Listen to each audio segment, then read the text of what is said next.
Hello students, revolution that influence the world സോഷ്യലിൻ്റെ first chapter. ഈ ഒരു ചാപ്റ്ററിന് ടൈറ്റിൽ സൂചിപ്പിക്കുമ്പോൾ തന്നെ വേൾഡിൻ്റെ പല ഭാഗങ്ങളായിട്ട് നടന്ന റവല്യൂഷനെ പറ്റിയിട്ടാണ് ഈ ഒരു ചാപ്റ്റർ ഡിസ്കസ് ചെയ്യുന്നത്. ആദ്യം നമുക്ക് റവല്യൂഷൻ എന്നാൽ നോക്കാം. റവല്യൂഷൻ പല ടൈപ്പിൽ വേൾഡിൽ നടന്നിട്ടുണ്ട്. പോവേർട്ടിക്ക് വേണ്ടി, കാസ്റ്റ് ഡിസ്ക്രിമിനേഷന് വേണ്ടി, ജെൻഡർ ഇക്വാലിറ്റിക്ക് വേണ്ടിയൊക്കെ ആളുകൾ ഫൈറ്റിലൂടെയും പീസ്ഫുൾ മീൻസ് അഹിംസയിലൂടെയും ഫ്രീഡത്തിന് വേണ്ടി പോരാടാൻ തുടങ്ങി.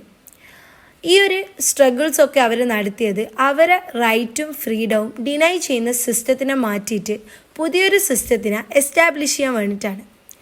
ആദ്യകാലത്ത് റവല്യൂഷന് വേണ്ടി ഏറ്റവും കൂടുതൽ സഹായിച്ച ഒരു ഫാക്ടറാണ് റിനൈസൻസ്. റിനൈസൻസിന് റീബർത്ത് എന്നും കൂടി ഒരു അർത്ഥമുണ്ട്. റിനൈസൻസിനെ കൊണ്ട് ഹ്യൂമൻസിൻ്റെ തോട്ടിലും വ്യൂസിലും ലൈഫിലൊക്കെ ഒരുപാട് സിഗ്നിഫിക്കൻറ്റ് ചേഞ്ചസ് ഉണ്ടായി. അതിൽ രണ്ടെണ്ണമാണ് ഇവിടെ കൊടുത്തത്: ഹ്യൂമനിസവും scientific ടെമ്പറും.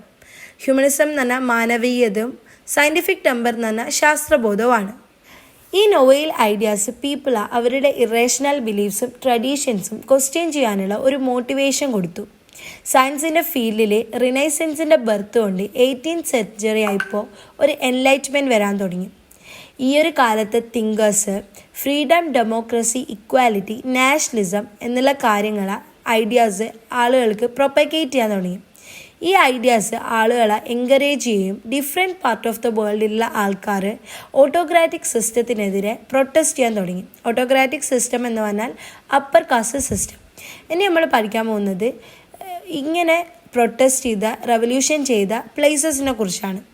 ആദ്യത്താണ് American war of independence. ഇതൊരു സ്ലോഗനിലൂടെയാണ് സ്റ്റാർട്ട് ചെയ്യുന്നത്: no taxation without representation. Tax അവർ കൊടുക്കില്ല, അവർക്ക് ഒരു റെപ്രസെൻറ്റേഷൻ ഇല്ലാണ്ട് എന്നൊരു ഉറച്ച തീരുമാനമാണ് അവരെടുത്തത്. ഈ ഒരു സ്ലോഗന് 18th സെഞ്ച്വറീൻ്റെ ഹാഫിൽ നോർത്ത് അമേരിക്കയിൽ തണ്ടേർഡായിട്ട് കേട്ട ഒരു സ്ലോഗനാണ്. ഇത് ഫ്രെയിം ചെയ്തത് ജെയിംസ് ഓട്ടിസ് ആണ്. അദ്ദേഹം 3 കാര്യങ്ങൾ ഇതിലൂടെ ഉദ്ദേശിച്ചിട്ടുണ്ട്. People should have representation in administration. The rule which does not have the representation of the people is against the will of the people. Don't collect tax from people without giving representation to them in administration. ഇനി നമ്മൾ ഈ American വാർ എങ്ങനെ ഉണ്ടായിന്ന് തുടക്കം മുതലേ പറയാണ്. 16th സെഞ്ച്വറീൻ്റെ ആയപ്പോൾ Europeans north അമേരിക്കയിലേക്ക് മൈഗ്രേറ്റ് ചെയ്യാൻ തുടങ്ങി.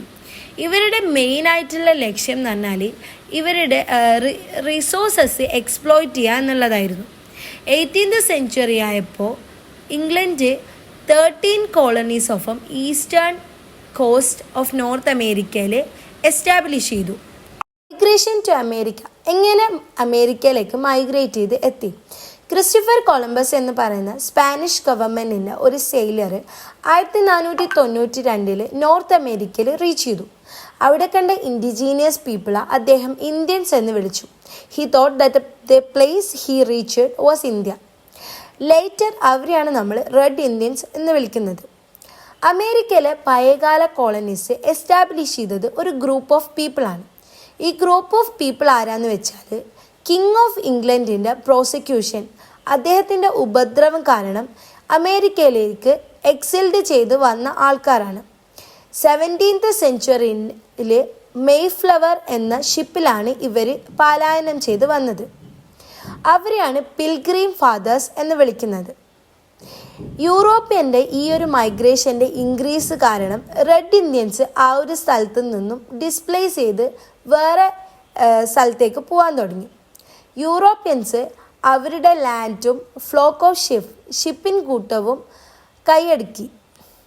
ബ്രിട്ടീഷ് അമേരിക്കൻ കോളനീസിന് അവരുടെ ഇൻഡസ്ട്രിക്ക് വേണ്ട റോ മെറ്റീരിയൽ കളക്ട് ചെയ്യാനുള്ള സെൻറ്ററായിട്ടും അവരുടെ പ്രൊഡക്റ്റ് സെയിൽ ചെയ്യാനുള്ള മാർക്കറ്റായിട്ടും ട്രീറ്റ് ചെയ്യാൻ തുടങ്ങി. അവർ ഈ പോളിസീസൊക്കെ ഇംപ്ലിമെൻറ്റ് ചെയ്തത് മദർലാൻഡിലുള്ള അമേരിക്കൻ കോളനീസിൻ്റെ ഹെൽപ്പോട് കൂടിയാണ്. ഇതിനാണ് മെർച്ചൻ്റിസം എന്ന് പറയുന്നത്.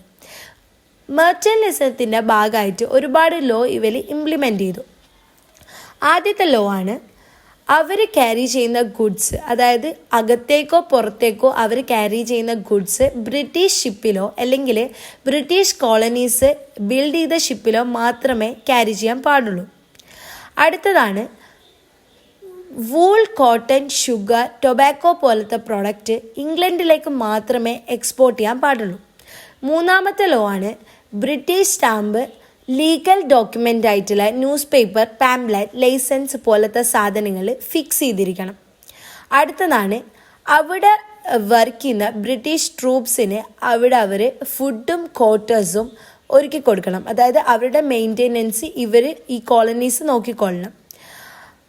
നാലാമത്തതാണ് import tax must be paid for the import of tea, glass, paper etcetera. ഇമ്പോർട്ടായിട്ടുള്ള ടാക്സ് എന്തായാലും പേ ചെയ്യണം ടീ, ഗ്ലാസ്, പേപ്പർ പോലത്തെ സാധനങ്ങൾക്ക്. ബോസ്റ്റൺ ടീ പാർട്ടി ഇതൊരു ഇൻസിഡൻ്റാണ്. അതായത് ബ്രിട്ടീഷ് ഗവൺമെൻറ് ടീയിൽ ഭയങ്കരമായിട്ടുള്ള ടാക്സ് കൂട്ടിയപ്പോൾ അമേരിക്ക ഇത് സ്ട്രോങ് ആയിട്ട് പ്രൊട്ടസ്റ്റ് ചെയ്തു.